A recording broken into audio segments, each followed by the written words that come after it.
Bapak Ibu saudara-saudara umat Tuhan yang terkasih, bacaan Alkitab di minggu pertama bulan keluarga hari ini, Kolose pasal 3 ayat 18 sampai 25 dengan memberikan penekanan pada hubungan saling mengasihi dan menghormati dalam keluarga. Ini Rasul Paulus sampaikan kepada jemaat di Kolose saat itu. Juga kita orang percaya saat ini untuk belajar tentang bagaimana memahami keterkaitan peran antara pihak-pihak di dalam keluarga, ikatan saling bertanggung jawab antara suami istri, juga yang kedua ikatan saling bertanggung jawab antara anak dan orang tua.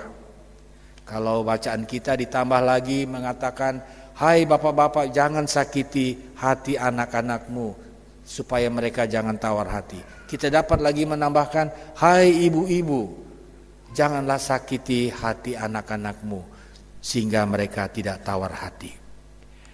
Yang ketiga, adanya ikatan saling bertanggung jawab antara tuan dan hamba yang prakteknya kalau kita lihat masih terjadi hingga saat ini. Model atasan bawahan dalam kehidupan usaha dan kerja. Nah, di sini Rasul Paulus, Bapak Ibu Saudara-saudara, berbicara mengenai hal yang sangat praktis yang terjadi dalam kehidupan keseharian jemaat di Kolose. Kalau Bapak Martin Luther, Bapak Reformator gereja itu menyebut bagian bacaan ini sampai dengan pasal 4 sebagai peraturan atau instruksi rumah tangga. Karena bagian ini memberikan instruksi mengenai bagaimana seharusnya para anggota rumah tangga saling menjalin hubungan satu dengan yang lain.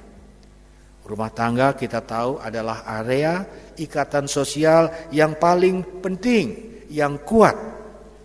Dan pada masa mula-mula jemaat bertumbuh, jemaat berkembang lewat ibadat atau persekutuan rumah tangga. Hingga saat ini kita masih melakukan yang namanya ibadat-ibadat rumah tangga. Hanya masa Covid kita membatasi diri. Keluarga juga Bapak Ibu Saudara-saudara kita kenal merupakan bagian terkecil di dalam kehidupan bermasyarakat, tetapi paling penting.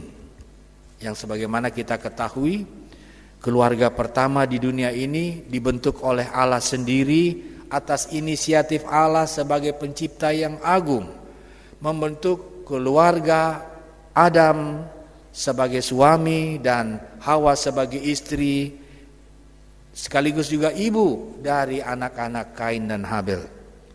Selain keluarga kecil atau keluarga inti, ada juga yang disebut keluarga besar, yaitu persekutuan hidup antara bapak, ibu, anak-anak. Di dalamnya ada opa, oma atau bayi nenek, ada cucu-cucu, tante, om dan lain-lain, yang berasal dari hubungan keluarga, baik keluarga bapak maupun keluarga ibu.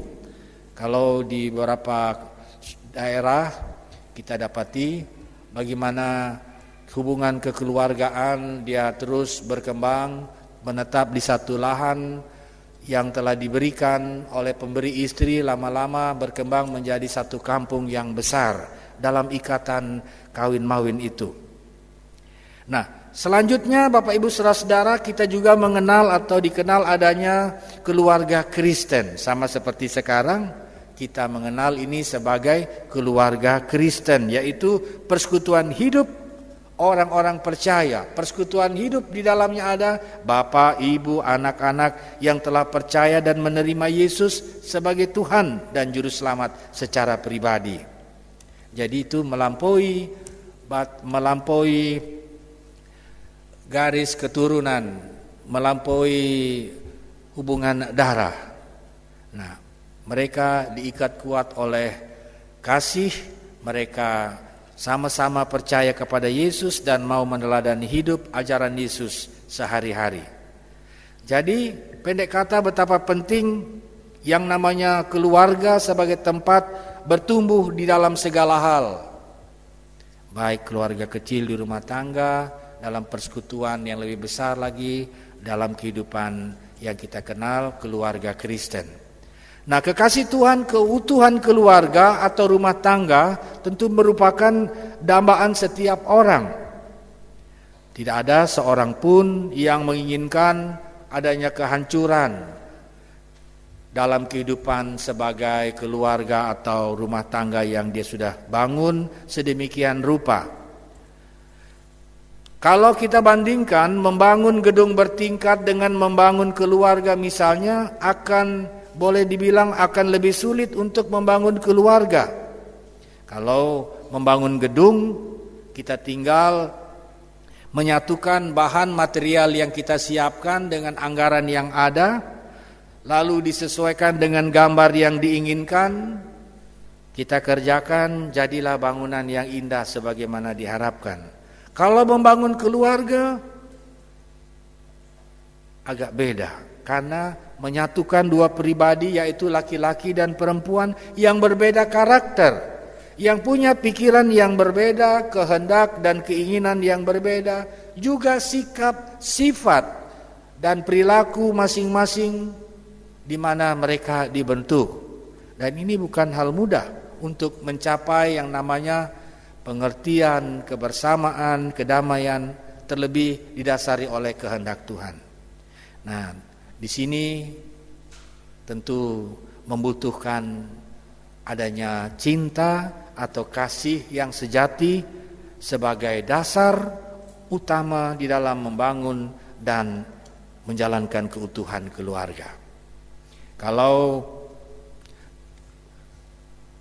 Tuhan Yesus saat khotbahnya di bukit mengibaratkan sebuah rumah yang kokoh yang berdiri di atas batu yang teguh, itu ibarat sebuah rumah yang dia selalu kokoh, diterpa badai apapun dia tetap berdiri dibanding dengan rumah yang alasnya pasir, gampang roboh diterpa angin. Tuhan Yesus mengajarkan kepada para pengikutnya saat itu betapa pentingnya dasar atau fondasi dalam membangun dan menjalankan keutuhan keluarga. Karena cinta atau kasih yang sejati terbukti itu dapat bertahan kokoh saat krisis datang menerpa, melanda keluarga. Karena cinta atau kasih sejati memiliki sifat yang kekal. Usia boleh bertambah, waktu boleh berjalan, namun cinta kasih tidak lekang dimakan waktu. Di sini juga akan terbukti seseorang ataukah hidup bersama sebagai suami istri, apa yang mendasarinya. Kalau motivasi karena kecantikan atau kepentingan tertentu, maka tidak akan terlalu kuat dalam menjalaninya. Dibandingkan orang menjalani hidup bersama didasari oleh cinta kasih. Walaupun sampai usia tua, mereka masih saling mengasihi satu dengan yang lain sampai maut memisahkan.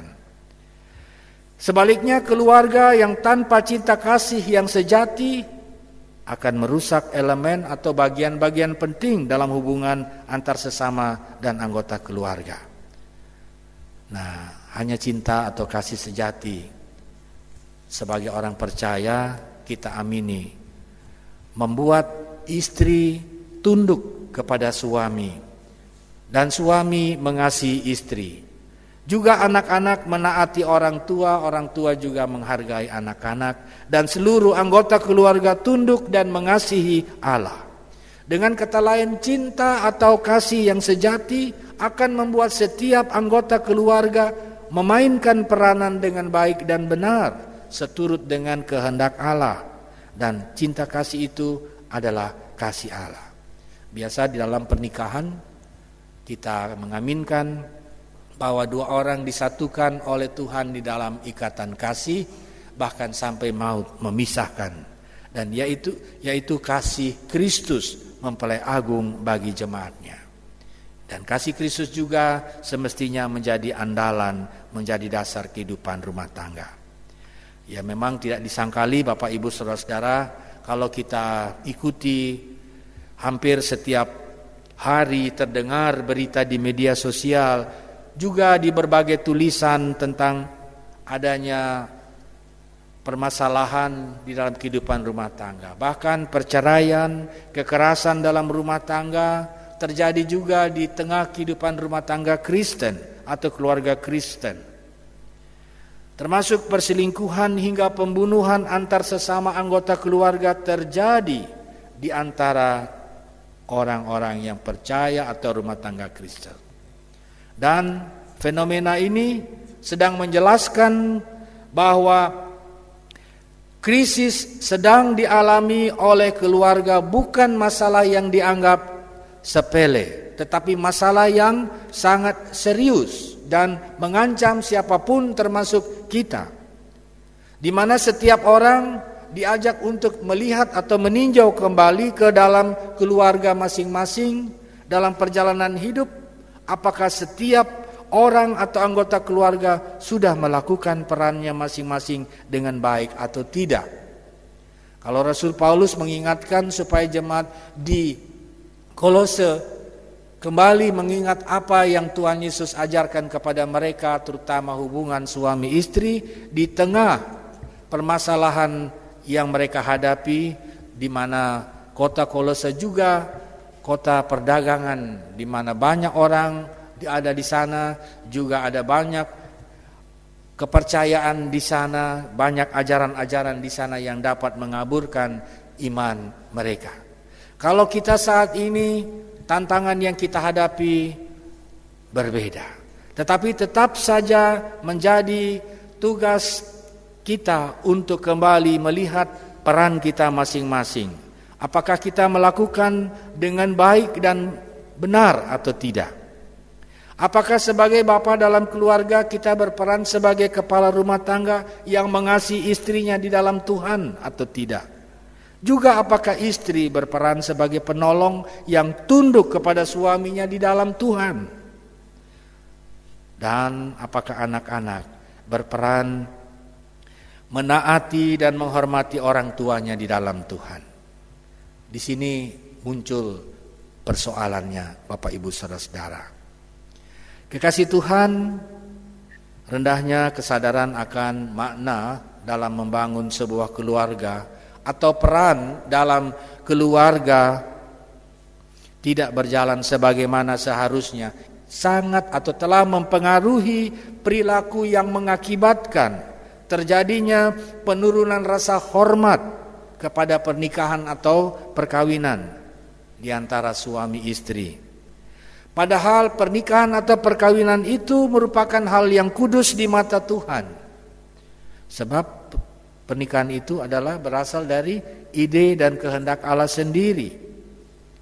Itu sebabnya keluarga menjadi lembaga yang pertama dan tertua di dunia ini yang dibentuk oleh Allah, dan keluarga Adam dan Hawa yang pertama menjalani. Tetapi sebagian manusia, anak cucu Adam, telah merusak nilai kesucian dari pernikahan tersebut. Kawin cerai, ganti pasangan, poligami, termasuk penyimpangan seksual.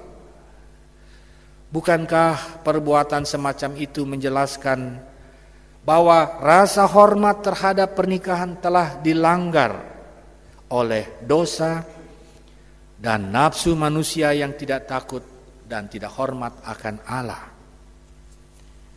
Bapak Ibu Saudara-saudara, mari kita, para suami khususnya, para istri, para orang tua, anak-anak dan semua yang berada di dalam satu ikatan kasih yang bernama keluarga, kita lebih proaktif dan lebih peduli terhadap krisis yang sedang melanda keutuhan keluarga Kristen, supaya sikap setiap keluarga kembali membangun keluarganya di atas landasan firman Tuhan, yakni di atas dasar kasih Allah. Lalu bagaimana dengan kita sebagai muda-mudi yang ada untuk menekuni pendidikan, mengambil tempat jauh dari orang tua karena tinggal di kos atau di asrama? tentu orang-orang yang ada di sekitar kita pun mereka adalah keluarga atau bagian dari kita yang perlu juga kita kasihi dan hormati mereka juga. Sebagai wujud kita melakukan kasih Allah dan kehendaknya. Keluarga-keluarga Kristen, mari kita mempertahankan keutuhan rumah tangga tanpa harus mengakhiri dengan yang namanya perceraian, percekcokan, kekerasan terhadap istri, suami, terhadap teman-teman sendiri yang kita kenal sebagai orang yang dekat dengan kita, bahkan satu persekutuan bergereja atau berjemaat. Mari di atas dasar inilah kita membangun kasih kepada istri, kepada teman, istri membangun sikap tunduk kepada suami, anak-anak membangun rasa taat dan hormat kepada orang tua, dan mewujudkan rasa hormat kepada orang tua lewat ketaatan dalam menyelesaikan pendidikan. Ini disebut membangun keutuhan keluarga Kristen. Dan di atas dasar yang benar, keluarga yang berpusat pada Kristus, keluarga yang berlandasan kasih Allah, kita melakukan semua di dalam ketaatan. Kita melakukan peran kita dengan baik sehingga menjadi berkat. Termasuk peran kita sebagai anak-anak yang telah menerima nasihat, menerima ajaran dan nilai-nilai kehidupan di dalam rumah tangga. Menjadi kesempatan untuk kita bisa menerapkan dan memberlakukan. Bahkan pada gilirannya kita menjadi anak-anak kebanggaan atau dibanggakan oleh orang tua saat kita menyelesaikan pendidikan dan kembali ke tempat di mana kita berada. Tuhan menyertai kita dan menolong kita dalam menjalankan panggilan hidup sebagai keluarga Kristen didasari kasih dan penghormatan kepada Tuhan. Amin.